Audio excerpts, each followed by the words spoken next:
All right, welcome back to today's verdict. I'm your host and trial attorney, David Lesch. We have with us today Juliet Eisenstein from Advocates for Children of New York. Juliet, thanks for being here.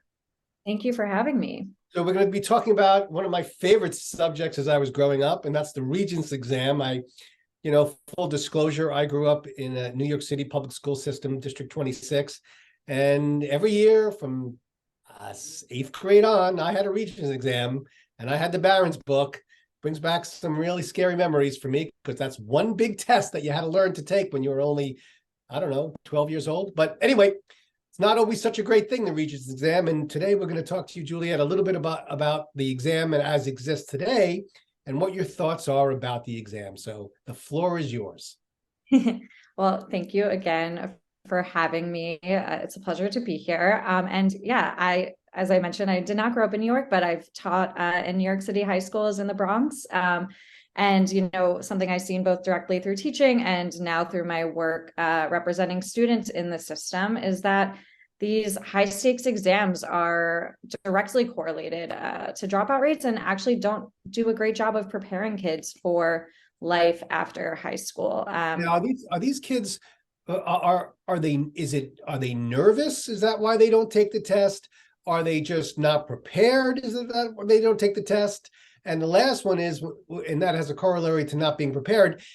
Did they not go to class so they don't know how to take the test? So because they're all meaningful questions, I think.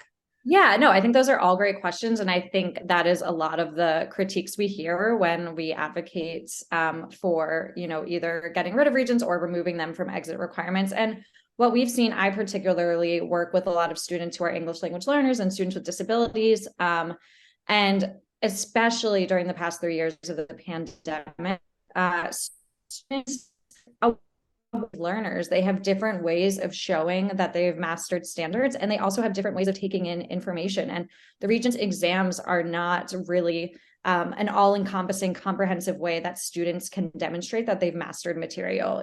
It's a lot about memorizing what's in a Barron's book and, being able to put that into a very short amount of time in multiple choice questions. I took a bar exam. It was like memorizing the phone book, and I had to spit it all out. That's 3 years worth of law school in a 2-day, 8-hour a day exam. A lot of it is just memorization. But I had to go to class to still get me to the point where I could be ready to take the bar exam. I guess what I'm saying is, how are we going to measure how well a child knows a subject without an exam? Yeah. And I think what I'll start with is, during the past 2 years of the height of the pandemic, New York State actually canceled their Regents exams. And so students were forced to demonstrate their learning through their coursework and showing that they passed their coursework. And even if Regents exams are not required for graduation, students still need to pass their classes. They still need to go to their classes. They still need to be able to demonstrate their learning. What we're arguing is just that these high stakes exit exams are not doing anything additional for them to demonstrate their learning. Research shows that they're not correlated to students being more ready for college or their careers. And in fact, they lead to dropout rates. So, the question becomes, why are we creating barriers to high school graduation when these exams don't actually meaningfully prepare students? I'm no fan of standardized tests. I get that. But every teacher is different. You had your tough, listen, my son has a couple of tough teachers, and I'm not going to mention them on this show because who knows, they may be watching, but he's got a couple of teachers that are a little bit easier. You have to expect that the type of teacher you get is going to influence how well you know the curriculum. One teacher might say, oh, he mastered the curriculum. And another teacher in the same subject who had the same child might say, he really did not know what he was doing. You have very, two different spectrums. How do you resolve that, Juliet? Yeah, no, I think that's a great point. And probably everyone who's watching this has been in school at some point in their lives. And I think you could argue the same thing.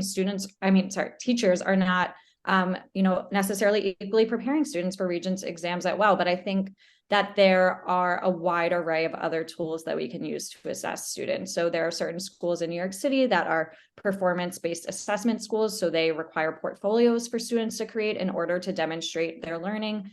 We've also seen models in other states where students are given access to work-based learning opportunities. And those are actually they're given credit for those experiences. And those are actually directly correlated to ensuring that these students are successful in their post-high school lives. So we've seen a variety of different models where students can demonstrate their learning beyond a high stakes test. And, that's really forcing them to dig into the curriculum and to use a wide array of different learning pathways to show their math standards. Our organization seems to be arguing, I don't necessarily disagree, that there would be a higher graduation rate if there were no Regents exams. How do they know that? Well, I think what we can certainly look to is data from the past 2 years of the pandemic, when graduation rates across the state increased, when Regents exams were no longer required. And, this doesn't mean that students are no better prepared for college or their careers. It merely means that these high stakes exit exams were posing a barrier to many students who had already demonstrated their mastery of standards through passing coursework, and now are able to get a diploma and show that and take those next steps in their lives. Where are you getting pushback from? I mean, I'm giving you a little pushback because that's what I do. But where do you find you're getting some of the pushback? There's, of course, whenever there's advocacy, there is pushback. And I think something that I've heard a lot is, well, if we don't have Regents exams, we don't have a uniform measure of assessing students. And I think something that myself and people who are pushing back can all agree on is that we want rigorous measures to assess students. We're not trying to give students an easy out to graduate high school. What we're saying is that the Regents are no longer a meaningful way of assessing whether a student is prepared for college and their careers. And we all want students to be able to leave high school with the tools to succeed in life thereafter. Some final thoughts. We don't have too much time left. Where do you think we're heading? Look into your crystal ball the next year or two. Where do you think we're going to be in terms of the exams? Tell me. Yeah, so I'm actually part of a statewide commission that is going on right now of about 60 stakeholders who are rethinking graduation requirements in the state.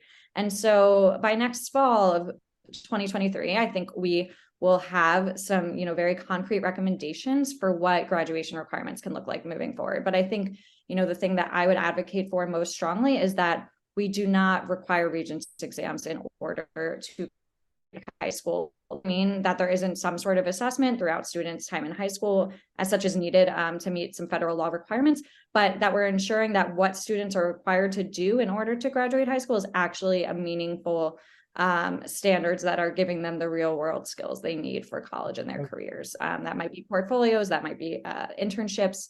There's a wide array of different platforms that we're looking to. All right, well put. I want to thank you, Juliet Eisenstein. I got it right. Advocates for Children of New York. And hopefully you can come back maybe in a couple of months and let us know how it's all faring, if you could. Yeah, that sounds great. Thanks so much for having me. All right, stay with us. Today's verdict has so much more right after this.